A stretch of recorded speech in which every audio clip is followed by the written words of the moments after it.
हरे कृष्णा। श्रीमद् भागवतम में आप सभी का स्वागत करते हैं। बहुत ही लंबे अंतराल के बाद हम फिर से मिल रहे हैं। आज हम विशेष श्रीमद् भागवतम में देखेंगे कि आखिर जरासंध को भगवान ने क्यों मारा। सबसे बड़ा चीज, कई बार लोग कहते हैं कि दुर्योधन को द्रौपदी ने अंधे का पुत्र अंधा बोला था। महाभारत से हमने दिखलाया। श्रीमद् भागवतम में भी सुखदेव गोस्वामी क्या बोल रहे हैं, तो ये फिर अगर नहीं बोला तो फिर द्रौपदी का नाम क्यों उछाला गया। कारण तीसरा चीज, शिशुपाल भगवान का रासु यज्ञ में जब अग्र पूजा के लिए कृष्ण का नाम आता है तो पूजा होने के बाद ही क्यों उठा, पहले क्यों नहीं उठा। और दूसरा चीज, कृष्ण ने मारा ही क्यों उसको। यज्ञ में हत्या आखिर क्यों जरूरत पड़ गई। हो सकता था बाद में भी मार सकते थे। क्या ये कारण है। इन सभी कारणों को हमारे विशेषकर जीव गोस्वामी ने बहुत ही सुंदर अपने श्रीमद् भागवतम की टीका वैष्णव तोषणी में उल्लेख किया है। उसी को रखते हुए, ध्यान में रखते हुए आज के श्रीमद् भागवतम और विशेषकर श्रील प्रभुपाद जी की कृपा को लेकर के प्रसंग को आरंभ करते हैं। ओम नमो भगवते वासुदेवाय। ओम नमो भगवते वासुदेवाय। ओम नमो भगवते वासुदेवाय। ओम अज्ञानतिमिरान्धस्य ज्ञानाञ्जनशलाकया चक्षुरुन्मीलितं येन तस्मै श्री गुरुवे नमः। नमो विष्णुपादाय कृष्णप्रेष्ठाय भूतले श्रीमते भक्तिवेदांत स्वामिनिधि नामिने। नमस्ते सरस्वती देवे गौरवाणी प्रचारिणे निर्विशेष शून्यवादी पाश्चात्य देशतारिणे। जय श्री कृष्ण चैतन्य प्रभु नित्यानंद श्री अद्वैत गदाधर श्रीवासादि गौर भक्त वृंद। हरे कृष्णा कृष्ण कृष्ण हरे हरे, हरे राम राम राम हरे हरे। हरे कृष्णा। ये श्रीमद् भागवतम का 10वां स्कंद 72वां 72 चैप्टर हम आज देख रहे हैं। कल तक पिछली बार हमने देखा था, भगवान जब उद्धव से पूछते हैं कि मुझे क्या करना चाहिए। युधिष्ठिर महाराज मुझे रासु यज्ञ के लिए भी बुला रहे हैं और ये जरासंध के बंदी 20,000 जो राजा बंदी थे, उनके दूत आए थे कृष्ण के पास उनसे मदद के लिए कि हमें जरासंध के कारागृह से मुक्त कराइए।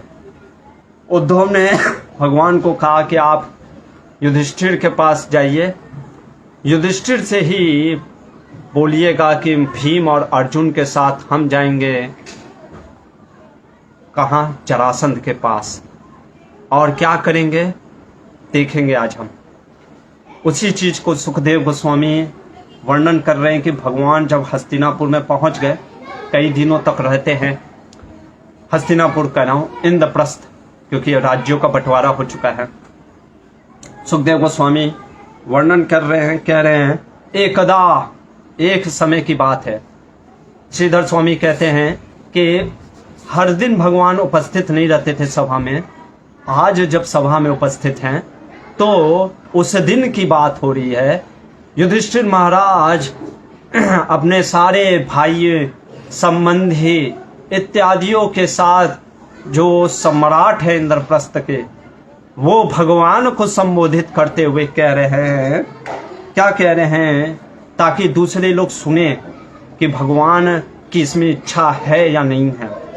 और कहते हैं युधिष्ठिर महाराज कि हे प्रभु, हे गोविंद, क्या कह रहे हैं? गोविंद राजसूयने, हे गोविंद मैं राजसू यज्ञ करना चाहता हूं। राजसू यज्ञ कहने का अर्थ होता है जिसमें वो यज्ञ जिसमें राजा को ढूंढा जाता है। राजा कहने का मतलब पूरे विश्व का सम्राट। और क्या कह रहे हैं युधिष्ठिर महाराज कि मैं ये यज्ञ क्यों करना चाह रहा हूं? कह रहे हैं, बहुत सुंदर इनके वचन हैं। कह रहे विभूति भवस्ततः संपादय न प्रभो, हे प्रभु मैं आपके विभूति का सम्मान करने के लिए यज्ञ कर रहा हूं। विभूति कौन हो गया? भगवान कहते हैं 10वें स्कंद में भी 10वें अध्याय में गीता में, देवी देवता ऋषि मुनि इत्यादि ये सभी उनकी विभूतियां हैं। तो इस यज्ञ में मैं देवताओं की सेवा करके, जो कि आपके विभूति हैं, वास्तव में मैं उनकी सेवा, आपकी ही सेवा करने के लिए यह यज्ञ करना चाह रहा हूं। ऐसा नहीं कि मैं ये यज्ञ अपने मान प्रतिष्ठा के लिए कर रहा हूं। प्रश्न उठता है, हमारे आचार्य जी गोस्वामी कहते हैं, भगवान बोल सकते हैं अरे तुम्हें राजसूय यज्ञ करने की क्या जरूरत, भक्ति करो और वैसे भी कर रहे हो, तो फिर ये यज्ञ इत्यादि संपन्न करने से क्या मिलेगा युधिष्ठिर? युधिष्ठिर महाराज अगले 3 श्लोकों में वही चीज बोल रहे हैं। भगवान जब मैं देखता हूं कि लोग आपको साधारण मनुष्य समझते हैं कि अरे ये ग्वाला है, कोई छलिया बोलता है, मैं देखता हूं कि आपका जब सम्मान कोई नहीं करता है, जगन्नाथ त्रिलोकीनाथ होते हुए भी मेरे हृदय में छुरी जैसे लगता है कि कोई बाण चला दिया हो। मैं लोगों को राजसू यज्ञ के माध्यम से जब पूरे त्रिभुवन को, ब्रह्मा शिव सारे ऋषि मुनि, वैशंपायन, व्यासदेव, नारद मुनि, भृगु ऋषि, भारद्वाज ऋषि, परशुराम, देखेंगे सारे ऋषि उपस्थित रहेंगे, सारे ऋषियों की सभा में मैं जब आपका सम्मान करूंगा और दुनिया को यह दिखलाऊंगा कि आप वास्तव में कितने महान हैं। अरे कोई व्यक्ति आपके चरणों का आश्रय ले लेता है, उसको सब कुछ प्राप्त हो जाता है।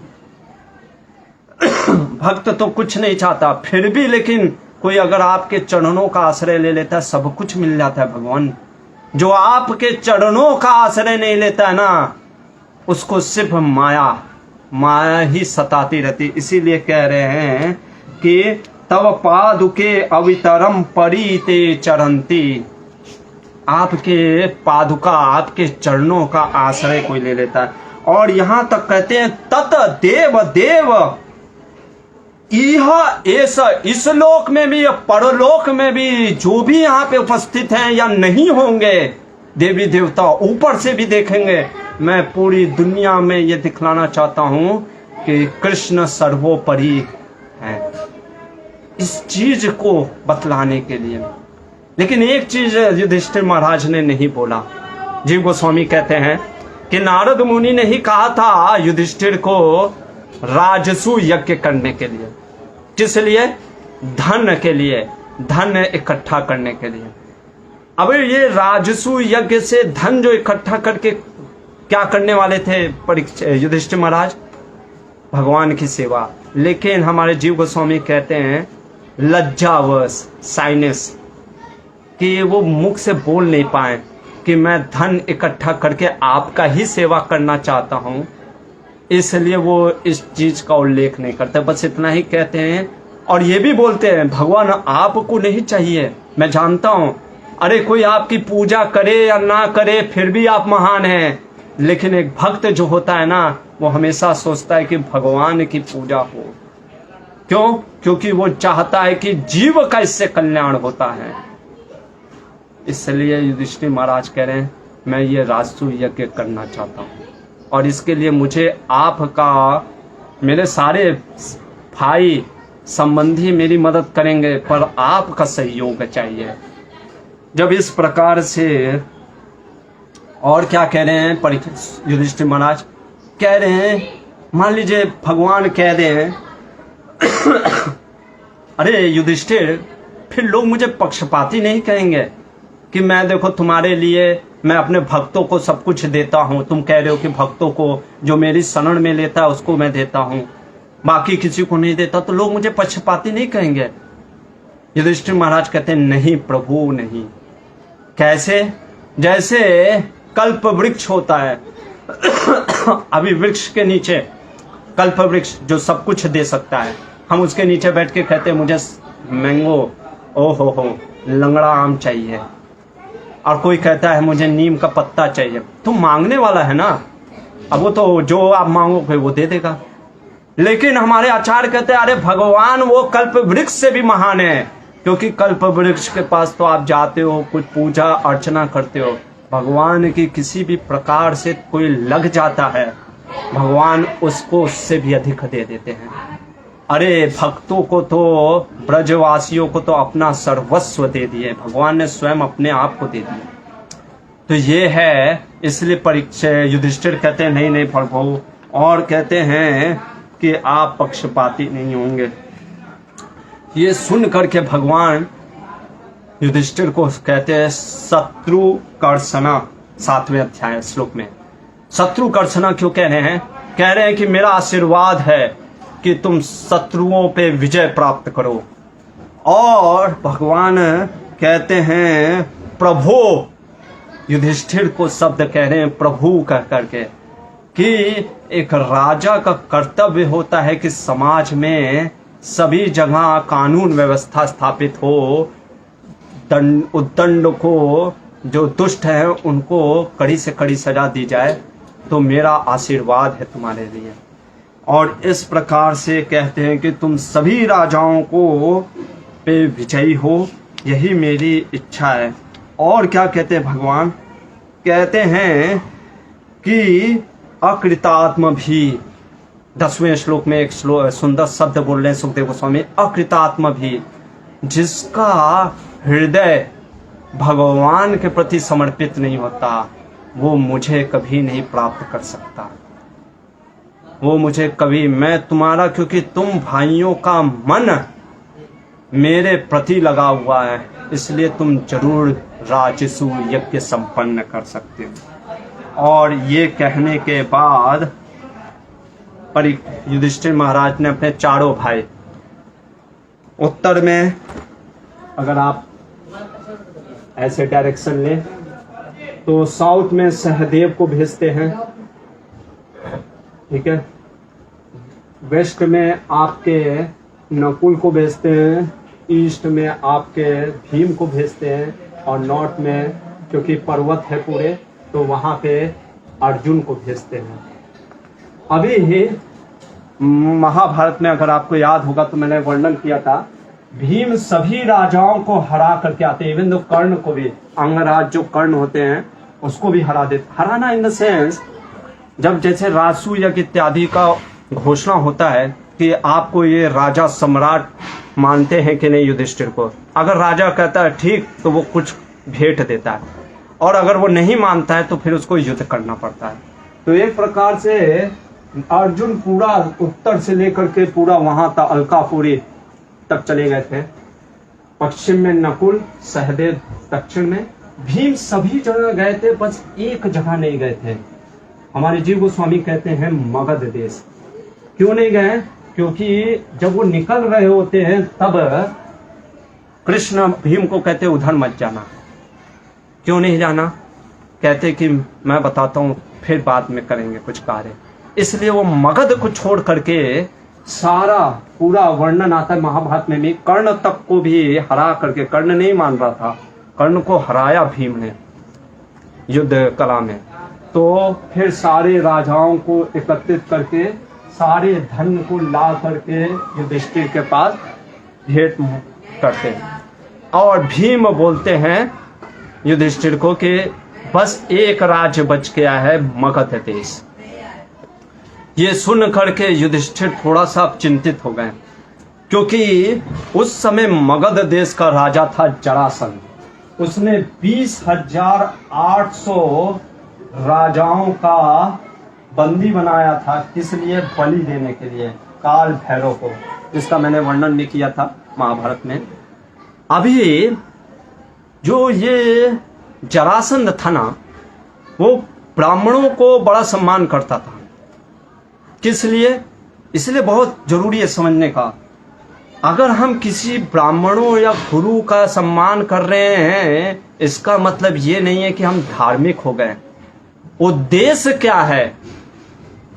जरासंध का उद्देश्य क्या था कि मैं ब्राह्मणों का सम्मान करूंगा, ब्राह्मण मुझे आशीर्वाद देंगे।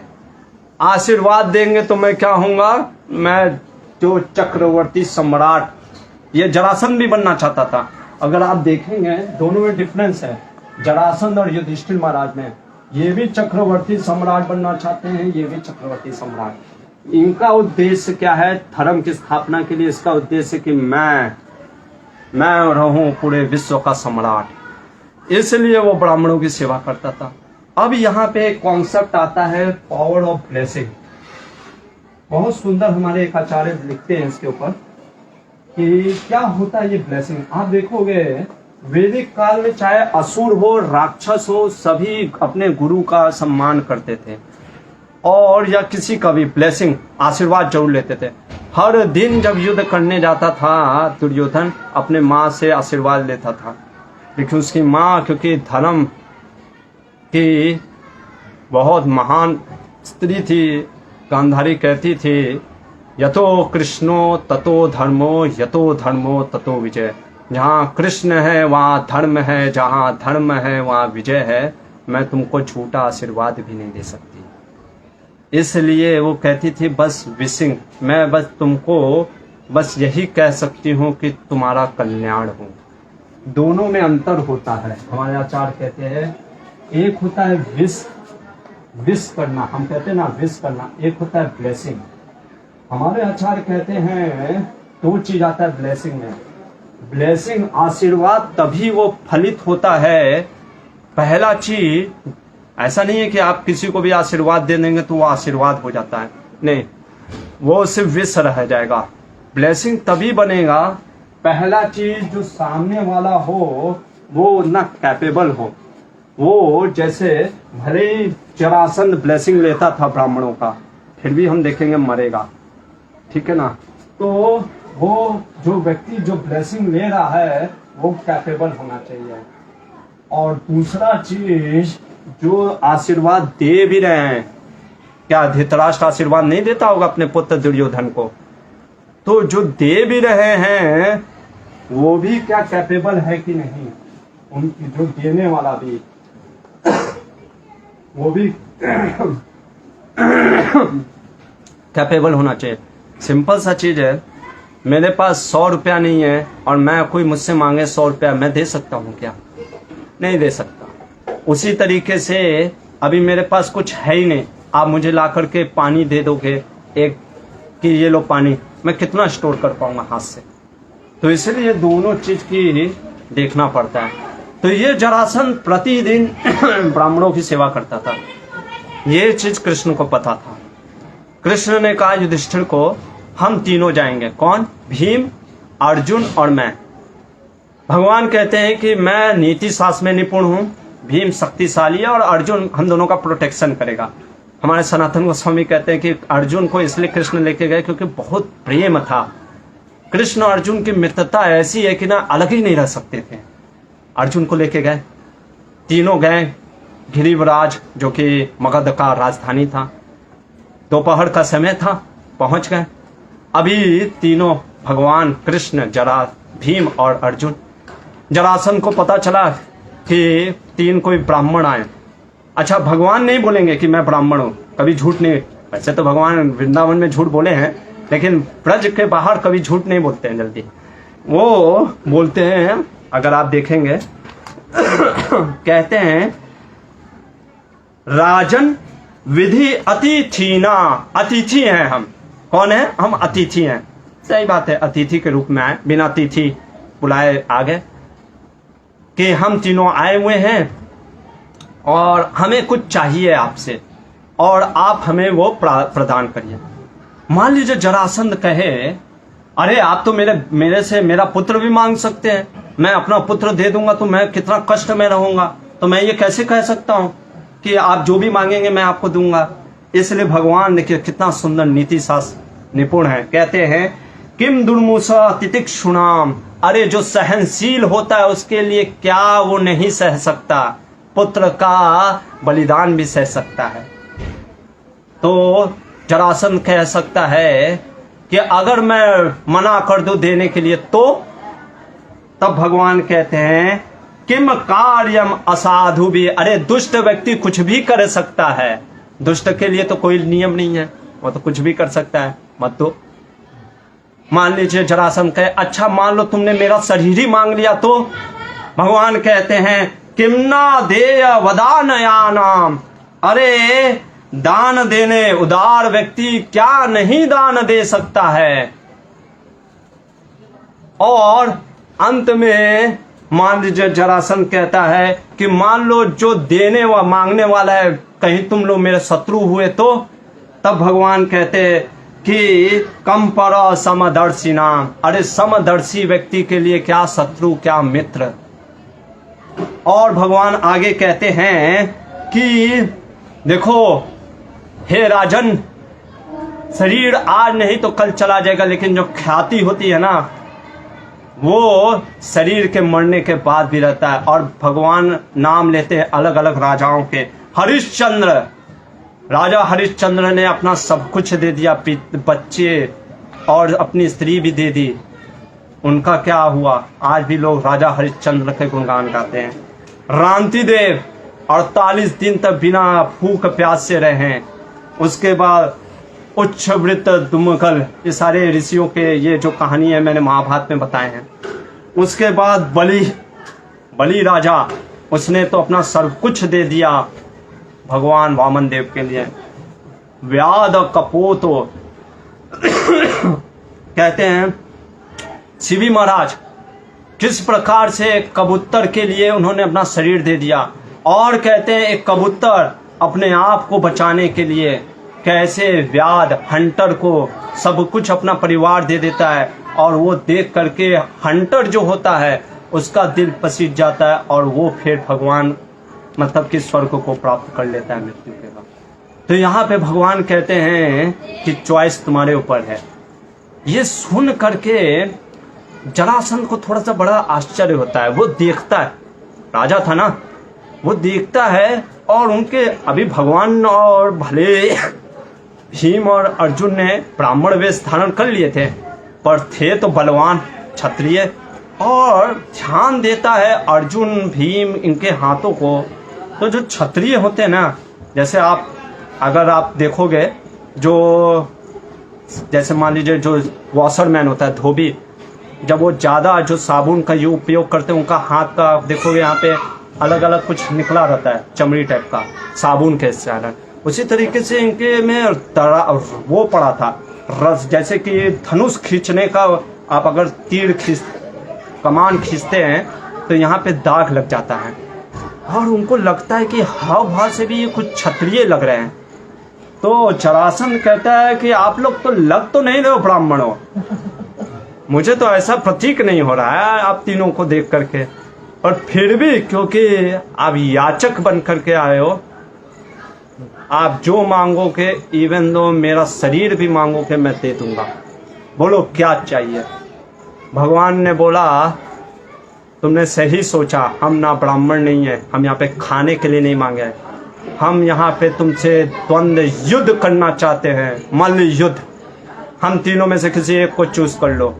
ये है भीम, ये है अर्जुन, और मैं हूँ तुम्हारे कंस जमाता का वध करने वाला कृष्ण। जब जरासंध ये सुनता है कृष्ण, उसको बहुत ईर्ष्या होती है कृष्ण से। वो कहता है तुमसे तो मैं युद्ध ही नहीं करूंगा, अरे तुम तो ग्वाले हो, जा करके छिप करके भाग गए उस दिन जब मैं तुम्हें दौड़ाया था, मैं तो तुम्हारे साथ युद्ध नहीं करना चाहता, हटो। ये अर्जुन, इसको तो मैं ऐसे ही हरा दूंगा। हाँ रहा ये भीम, थोड़ा सा बलशाली दिख रहा है, मोटा हट्टा कट्टा। और फिर जरासंध ने एक गदा मंगवाया और कहा ये लो, कल सुबह मिलेंगे गदा युद्ध में। भगवान ने कहा ठीक है। और फिर कल से आरंभ हो गया भीम और जरासंध के बीच में युद्ध। दोनों के बीच में युद्ध चलता रहा, 27 दिन तक युद्ध होता रहा। महाभारत में भी वर्णन है, सुखदेव गोस्वामी कहते हैं 27 दिन में, मतलब कि रात को बस दोनों बैठते थे, जब रात हो जाता था युद्ध समाप्त हो जाता था, नहीं तो 27 दिन तक दोनों कभी गदा से कभी हाथों से ऐसे आवाज आ रही थी कि जैसे कि बिजली कड़क रही हो, उस तरीके से दोनों युद्ध करते थे। 27वें दिन की रात को भीम ने कहा, कृष्णा मैं युद्ध करने को तो करता रह जाऊंगा हजारों युगों तक, लेकिन ये जरासंध मर नहीं रहा है, कुछ तो करना पड़ेगा। भगवान ने कहा जरासंध ऐसे नहीं मरेगा, क्योंकि जरासंध जो है उसका जन्म बहुत अजीब हुआ था। वो एक्चुअली में जब जन्म लिया था तो 2 टुकड़े करा दिए थे उसके पिता ने, और वो 2 टुकड़ों को जब फेंक दिया तो जरा करके जो एक राक्षसी थी उसने अपने राक्षसी विद्या से इसको जोड़ दिया, इसलिए ये जरासंध कहलाया, बृहदत्त का पुत्र था। इस कारण से इसको अगर मारना है तो इसको भगवान कहते हैं ऐसे एक पेड़ के पत्ते को निकाल करके कहते हैं इसको फाड़ना होगा। भीम कहता है ठीक है, तो कल मैं यही करूंगा। कल फिर स्टार्ट हुआ युद्ध। दोनों में युद्ध होता है, युद्ध चल रहा होता है। भगवान ने इशारा किया कि भीम को कि अब इसको फाड़ दो, तो भीम ने जरासंध को पटक करके उसके पैर को यहां से उठाया, निकाला और खींच करके एकदम उखाड़ दिया। और जब उखाड़ करके एक अंग को उधर फेंक दिया, दूसरे अंग को इधर फेंक दिया। जैसे ही लोगों ने देखा कि जरासंध मारा गया, सब जगह हाहाकार मच गया। और इधर भगवान कृष्ण और अर्जुन दौड़ पड़े भीम को उठा लिए कि अरे वाह, विजयी हो, भैया ने आज जबरदस्त काम किया। जब ये बात 20,000 राजाओं को पता चला बंदी है, वो भी आश्चर्यचकित हर्षित हो उठे। और सबसे सुंदर बात यह है, भगवान ने, सुखदेव गोस्वामी वर्णन करते हैं, ना तो भीम को राजा बनाया, ना अर्जुन को राजा बनाया, ना युधिष्ठिर को राजा बनाया, जरासंध के पुत्र सहदेव को ही राजा बनाया। क्योंकि वैदिक काल में अगर आप देखेंगे तो राजा वहीं का होता था जहां का उसकी जन्मभूमि होती थी, क्योंकि वो समझ सकता था आसपास के एनवायरनमेंट को, आसपास के व्यवहार को। सहदेव को राजा बना करके भगवान कहते कि तुम धर्म से राज्य करो, हमें राज्य नहीं चाहिए, ना युधिष्ठिर को राज्य चाहिए। वो ये दिखला रहे कि जरासंध और युधिष्ठिर में क्या सोच का डिफरेंस है। ये देखने के बाद 20,000 जो राजा थे, यहाँ पे 72वां अध्याय समाप्त होता है। 73वें अध्याय में जो 20,000 जो राजा थे, जब सुखदेव गोस्वामी वर्णन करते हैं, सभी बिना खाए पिए कमजोर हो गए थे, पूरी तरीके से लाचार थे। जब उन्होंने अपने भगवान को देखा निकट, कृष्ण को, वर्णन करते हैं भगवान के शिवस्य चिन्ह, कौस्तुभ मणि, जो आंखें हैं, कमल नयन हैं भगवान के, पीताम्बरी वस्त्र धारण किए हैं, भगवान के रूप को देख करके प्रणाम करते हैं सभी और पुण्य स्टार्ट करते हैं। कहते हैं हे भगवान, वास्तव में हमें कोई दुख नहीं है, हमें इस राजा जरासंध के प्रति कोई घृणा नहीं है। क्यों? अगर ये आज हमें बंदी ना बनाया होता तो शायद आज हम आपका दर्शन नहीं कर पाते। यही चीज कुंती महाराजनी पहले स्कंद में भी बोलती हैं कि विपदा की विपत्ति आने से आपके दर्शन हो जाते हैं भगवान, और आपके भगवत दर्शन से ये जो जन्म मृत्यु का संसार है वो मिट जाता है। इसलिए हमें कोई क्रोध नहीं है। और कहते हैं कि देखिए भगवान कितना, व्यक्ति अहंकार में जब चूर हो जाता है ना, ये जरासंध को आपने कितनी बार हराया, लेकिन इतना अहंकार में चूर हो गया, इसने आपको ही चैलेंज कर दिया। और व्यक्ति आपकी माया से इतना प्रभाव पड़ जाता है, खास करके जो धन और ऐश्वर्य है, जो आपकी माया को प्रभाव पड़ता है, व्यक्ति का दिमाग पागल हो जाता है। वो भूल जाता है धर्म और अधर्म के चीजों को। और हम भी जैसे कहने मृग तृष्णा, मिराज इंग्लिश में बोलते हैं, कि जैसे व्यक्ति पागलों की तरफ भागता रहता है रेगिस्तान में। जैसे कई जगह पे हमको लगता है पानी है, पर पानी नहीं रहता है, जानवर भागते रहते हैं। उसी तरीके से पूरी दुनिया माया आपके प्रभाव में भाग रही है, और असली जो जल है, जो आपके चरण का आश्रय, वो छोड़ दिया है। और कहते हैं कि वास्तव में हम भी जन्म मृत्यु के उसी चक्कर में घूम रहे हैं। हम क्या बोले जरासंध को, हम भी वैसे ही थे। वो तो अच्छा हुआ उसने बंदी बना करके डाल दिया, और फिर हमारी बुद्धि खुल गई और आज आपके दर्शन हो गए। जब भगवान ने इन वचनों को सुना, उन्होंने राजाओं को बहुत प्रसन्न हुए। कहते हैं भगवान कि दृष्टया व्यवस्थितं भूपा भवन्ता ऋता भासिना श्रीयैश्वर्य मदोन्नाहम पश्य उन्मादकम निर्णम। सही निष्कर्ष पे आए हो। बहुत भाग्यशाली होता है व्यक्ति जो ये निष्कर्ष पे आ जाता है। और भगवान कहते हैं, है यो नहो सो वेणो रावणो नरको परे श्रीमदा ब्रह्म सीता स्थाना देव दैतन्य नरेश्वरा। अरे कितने राजा है वो वरिष्ठ राजा। 8वें स्कंद में हमने बताया था कैसे परशुराम के पिता जन्माग्नि के गाय को चुराने के चक्कर में है राजा मद में पागल हो गया कि मुझे तो कोई हरा ही नहीं सकता, मर गया, परशुराम ने मार दिया। उसके बाद नहुस, राजा नहुस, ययाति के पिता राजा नहुस राजा बन गए थे। इंद्र का स्थान था, लेकिन क्योंकि इंद्र का राज्य मिल गया तो उनको लगा सची भी मेरी है। ब्राह्मणों ने श्राप दिया, अजगर बन गया। वेण राजा, 4था स्कंद, पिता इतने महान थे, उन्हीं के पुत्र हुए पृथु महाराज। ब्राह्मणों ने हुंकार मात्र किया और मर गए।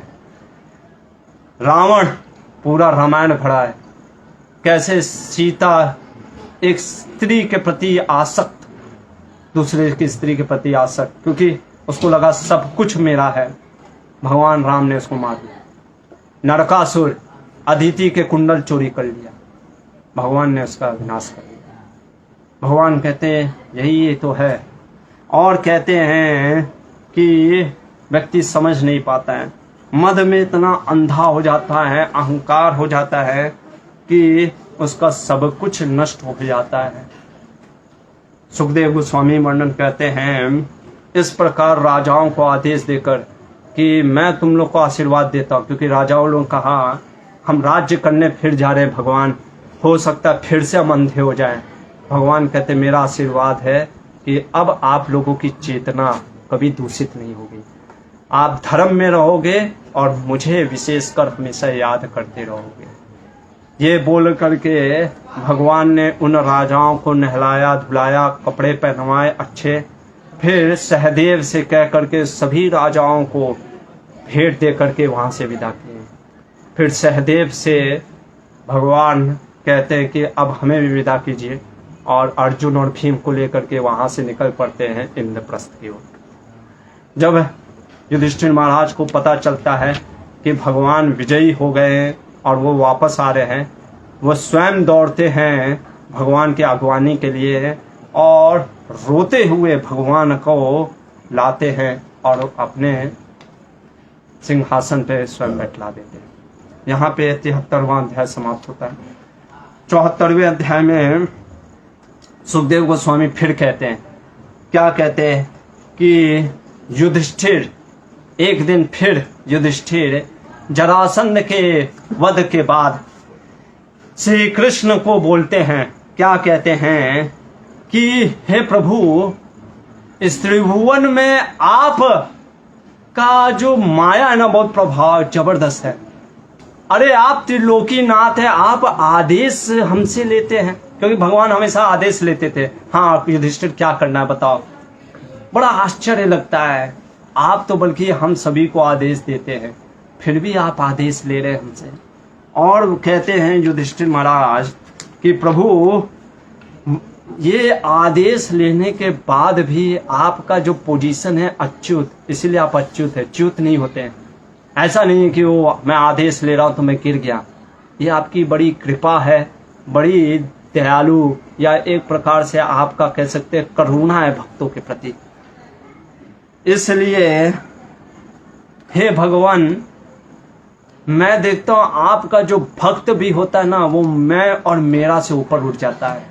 ये तो पशु वृत्ति होती है कि ये मेरा है, ये मैं हूं, पर जो आपका भक्त होता है वो तो अहंकार से शून्य होता है, तो आपके बारे में क्या कहना। और इस प्रकार से युधिष्ठिर महाराज राजसूय यज्ञ के लिए तैयारी करने लगते हैं। और वहां पे बात देखिए 7 से 9, ये 74वां अध्याय का, कौन से ऋषि नहीं मौजूद हैं।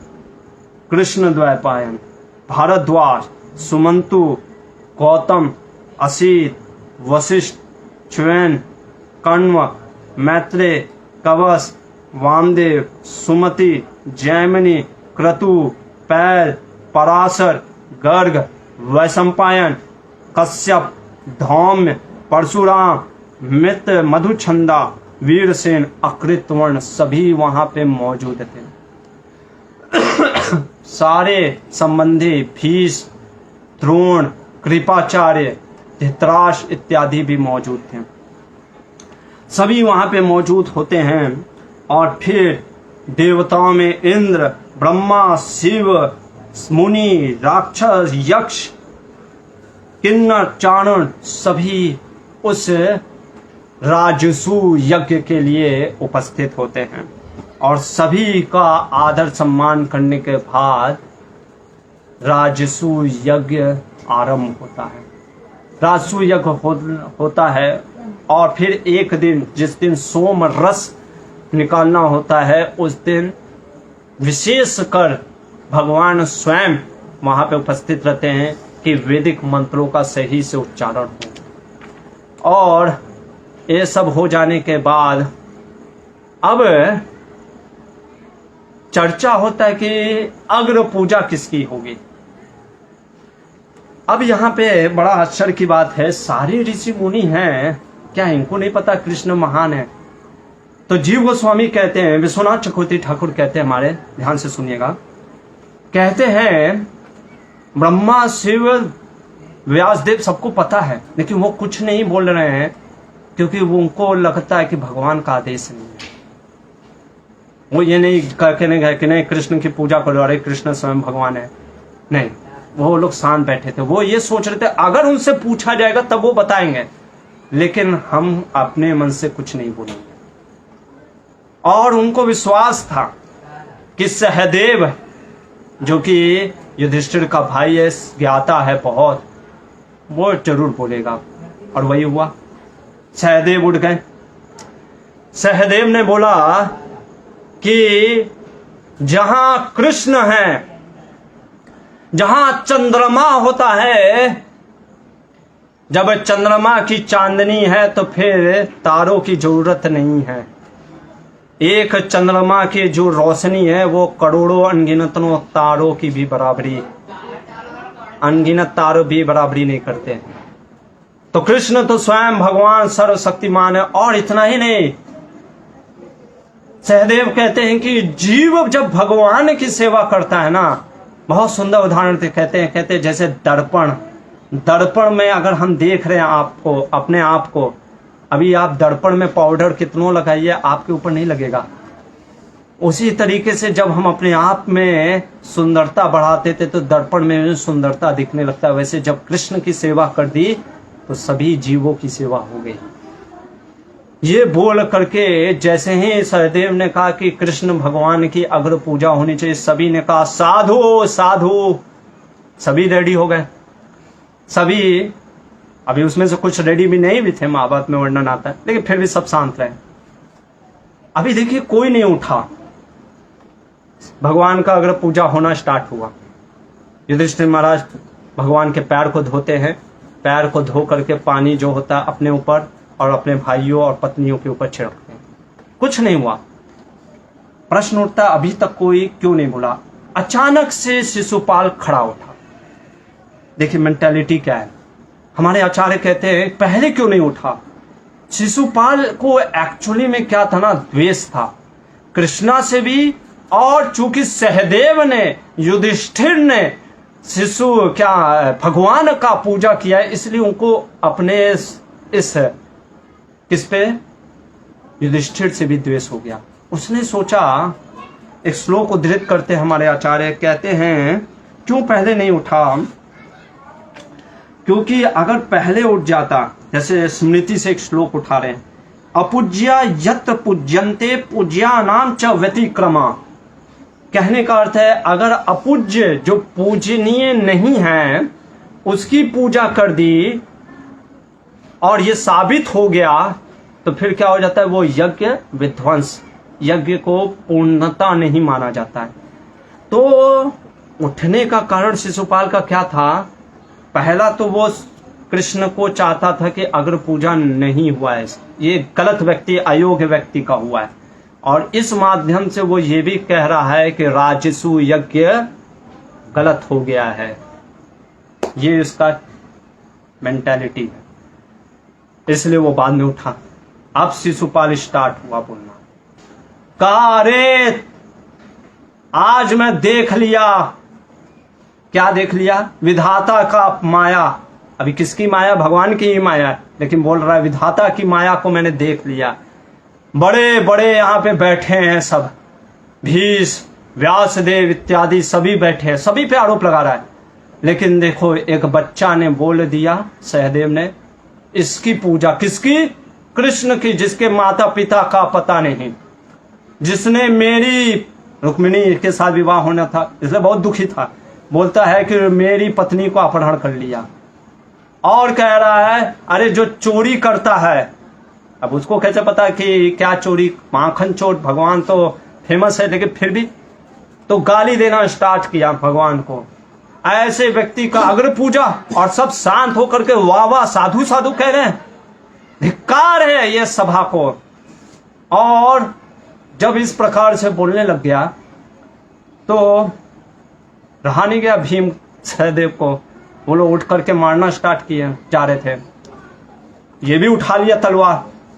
यहां पे भगवान को लगता है, भागवतम से मैं बता रहा हूं, सुखदेव गोस्वामी कहते हैं भगवान को लगा अगर यहां पे अभी, वैसे तो मारा जाएगा शिशुपाल, लेकिन खून खराबा होगा, इससे भी यज्ञ क्या हो जाएगा, खंडित हो जाएगा। क्योंकि यज्ञ के दौरान अगर कोई खून खराबा इत्यादि खून गिरता है, इसलिए भगवान ने क्या किया, कहा कि सभी को शांत करा करके बैठा दिया और स्वयं अपने सुदर्शन चक्र को निकालते हैं और भेजते हैं।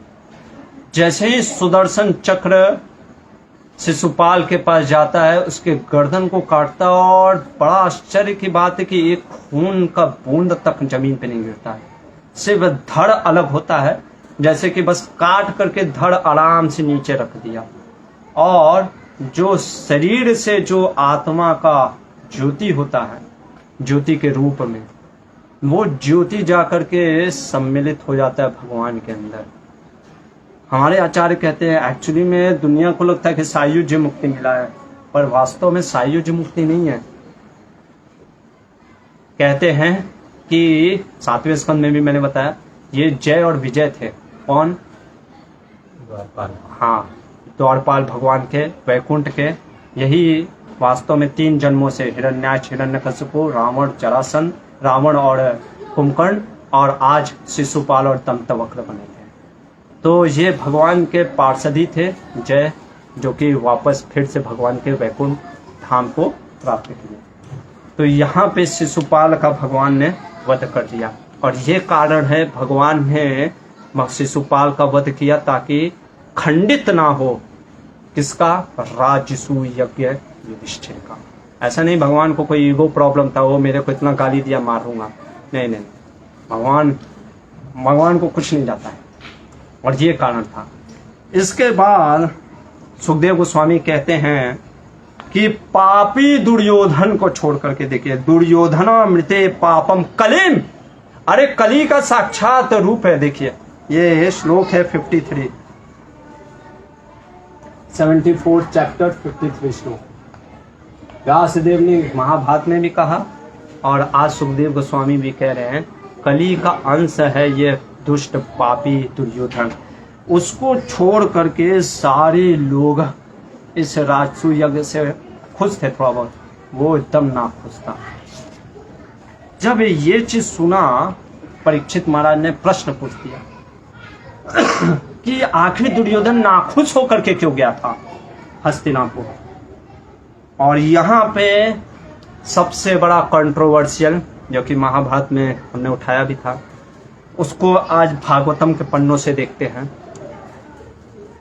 श्री बादरायणी ने क्या कहा, सुखदेव गोस्वामी क्या कह रहे हैं कि जब राजसू यज्ञ हो गया और शिशुपाल का वध भी हो गया, तब सारे लोगों को भेंटे दे करके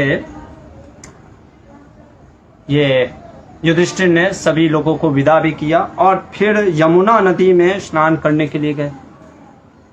स्नान करके अपने आप को पवित्र करने के लिए गए कि मान लीजिए कुछ त्रुटि भी हुआ हो तो यमुना नदी, वहां पे स्नान करते हैं अपने पत्नियों के साथ, रानियों के साथ, सेविकाएं सेवा करते हैं।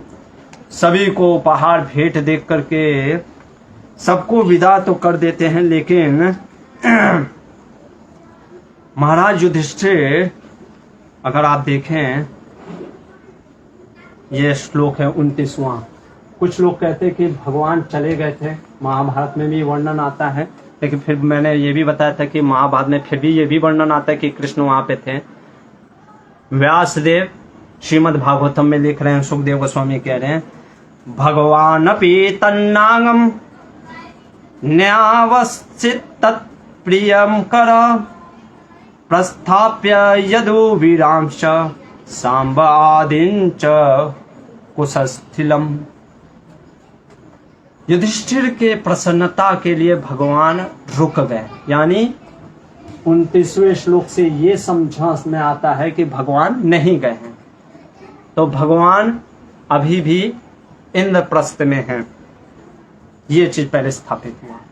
अच्छा, अब क्या हुआ, एकदा अंतपुरे, एक दिन की बात है, दुर्योधन पहले ही से पागल था। क्यों पागल था दुर्योधन? क्योंकि भगवान ने उसको क्या बना दिया था, जैसे शादी ब्याह में आप जाते हैं ना, तो कुछ लोग बैठे रहते हैं, हाँ आपने क्या गिफ्ट लाया, तो दुर्योधन को भगवान ने जानबूझ के युधिष्ठिर को कहा इसको यही दो, इसका द्वेष बढ़ाओ, जब वो देखेगा तुम्हारा कितना आ रहा है गिफ्ट, हा आज इन्होंने ये दे दिया, एप्पल का फोन दे दिया, ओ हो आईपॉड भी मिल गया है, अरे बाप रे बाप, मैकबुक भी मिल गया है, सब मिल रहा है, तो इसका द्वेष बढ़ता गया।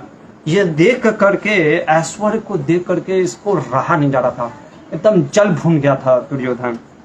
और विशेषकर उसने ऐश्वर्य देखा कि, और यहाँ पे देखिए 32वें श्लोक में, जिसको श्रील प्रभुपाद जी ने हमारे कृष्ण पुस्तक में भी उल्लेख किया, ताभी पतिन द्रुपदा राजसुतोपस्थे।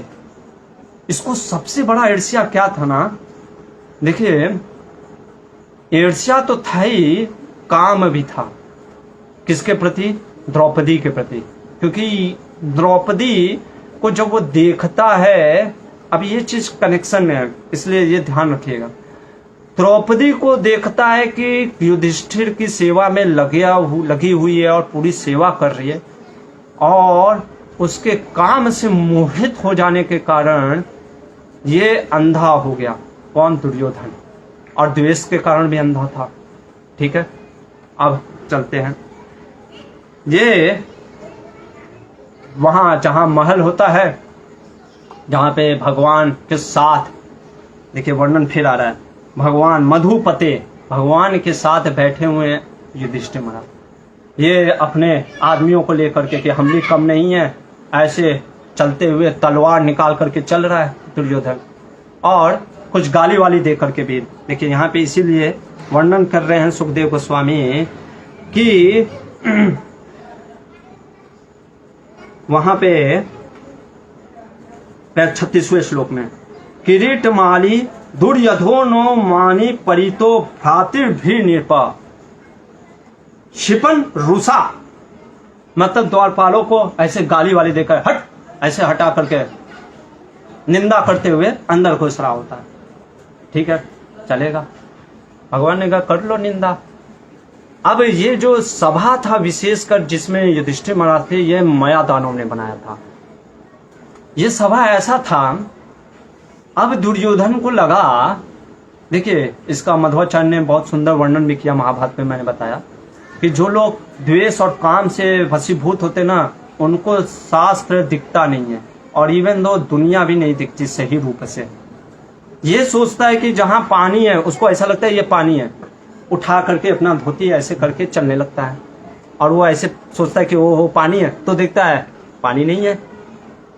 कुछ लोग द्वारपाल हंस देते हैं, उसको गुस्सा आता है, तो वो चलता रहता है। अब आगे जो एकदम स्मूथ ऐसा लग रहा होता है कि वो जैसे कारपेट टाइप का बिछा है, इसको लगता है ओहो ये कारपेट है, और जैसे ही दुर्योधन पैर रखता है छपाक से गिर जाता है, और गिरता है जहास भीमस्तम दृष्टा स्त्रियो निपतो परे निर्वायमान अपयंग राज्ञा कृष्णानुमोदिता।